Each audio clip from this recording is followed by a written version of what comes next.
पाकिस्तान में मुसलमान ही मुसलमान का दुश्मन हो गया है। अशांत उत्तर पश्चिम क्षेत्र में सुन्नी और शिया समुदायों के बीच संघर्ष विराम के बावजूद दोनों में छिटपुट झड़पें जारी होने की वजह से कम 10 और लोगों की मौत की खबर आ रही है, जबकि 21 लोग घायल हुए हैं। पुलिस ने बुधवार को ये जानकारी दी। ताज़ा हिंसा मंगलवार को खैबर पख्तूनख्वा प्रांत में अफगानिस्तान की सीमा से लगे कुर्रम जिले में हुई। पुलिस ने जानकारी दी है कि छिटपुट सामुदायिक हिंसा में कम से कम 10 लोगों की मौत हो गई है और 21 अन्य घायल हुए हैं।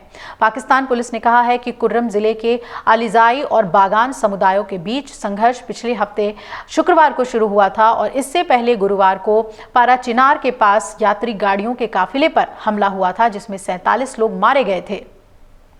पुलिस ने जानकारी दी है कि शुक्रवार और शनिवार को हुई हिंसा में कम से कम 47 लोग मारे गए हैं, कई अन्य घायल हुए हैं। वहीं गुरुवार को काफिले पर हुए हमले की जिम्मेदारी किसी ने नहीं ली है। प्रांतीय सरकार के प्रतिनिधिमंडल और दोनों समुदायों के बुजुर्गों के बीच बैठकों के बाद रविवार को शिया और सुन्नी समुदायों के बीच 7 दिन का संघर्ष विराम हुआ था। हालांकि पुलिस ने कहा कि संघर्ष विराम के बावजूद छिटपुट झड़पें वहां जारी हैं। मंगलवार को घोजागरी, माता सानगर और कुंज अलीजे इलाके में छिटपुट लड़ाई हुई है। कुर्रम के उपायुक्त जावेदुल्ला महसूद ने कहा कि हंगू और कजई और कोहाट जिले में बुजुर्गों का एक बड़ा जिरगा यानी कि कबायली परिषद शत्रुता खत्म करने के लिए नए सिरे से मध्यस्थता के लिए कुर्रम का दौरा करेगा। उन्होंने कहा कि कोहाट के आयुक्त शांति प्रतिनिधिमंडल का नेतृत्व करेंगे। इस बीच कुर्रम जिला मुख्यालय अस्पताल के अधीक्षक डॉक्टर मीर हसन खान ने कहा कि गुरुवार को हमले के बाद पाराचिनार की ओर जाने वाली सड़कें बंद होने से दवाओं की कमी हो गई है। आपको बता दें कि सुन्नी बहुल पाकिस्तान में 24 करोड़ की आबादी में शिया मुस्लिम लगभग 15% हैं। हालांकि दोनों समूह आमतौर पर शांतिपूर्ण तरीके से ही साथ रहते हैं, लेकिन तनाव अब बना हुआ है। खासतौर पे कुर्रम में स्थिति ऐसी ही है। इस वक्त हिंसा भूमि विवाद से जुड़ी हुई है।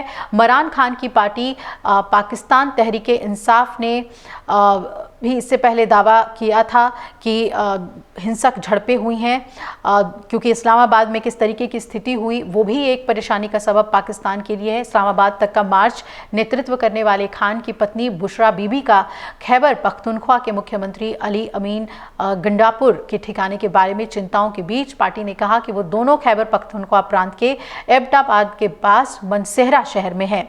अधिकारियों ने सड़कें फिर से खोलनी शुरू कर दी और उन स्थानों की सफाई शुरू कर दी जहां पर पीटीआई के 3 दिन के विरोध प्रदर्शन के दौरान तोड़फोड़ हुई थी। आधी रात को हुई कार्रवाई के बाद खान के समर्थकों को राजधानी के डी चौक और उसके आसपास के इलाकों को खाली करने के लिए कहा गया और उन्हें जाना पड़ा। पीटीआई के इस कार्रवाई को फांसीवादी सैन्य शासन के तहत एक नरसंहार करार दिया है, जबकि पुलिस सूत्रों ने कहा है कि कार्रवाई के दौरान लगभग 450 प्रदर्शनकारियों को गिरफ्तार किया गया।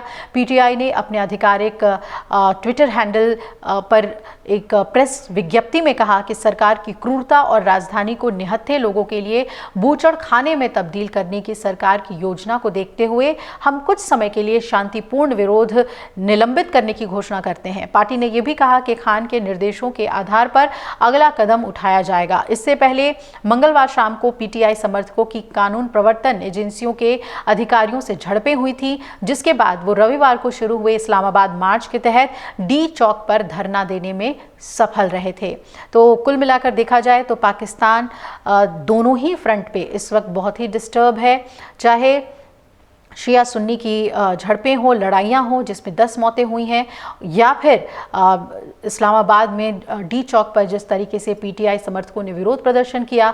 अब हालांकि वो पीछे हटे हैं, लेकिन वहाँ पर भी 6 पुलिसकर्मियों की मौत की खबर है और पीटीआई का दावा है कि 12 उनके समर्थकों की जानें गई हैं। अगर आप ये वीडियो YouTube पर देख रहे हैं तो हमारे चैनल को सब्सक्राइब कर बेल आइकन दबाएं, और Facebook पर देख रहे हैं तो हमारे पेज को लाइक करें। 8 मिलियन प्लस सब्सक्राइबर, आपके इस भरोसे के लिए बहुत धन्यवाद।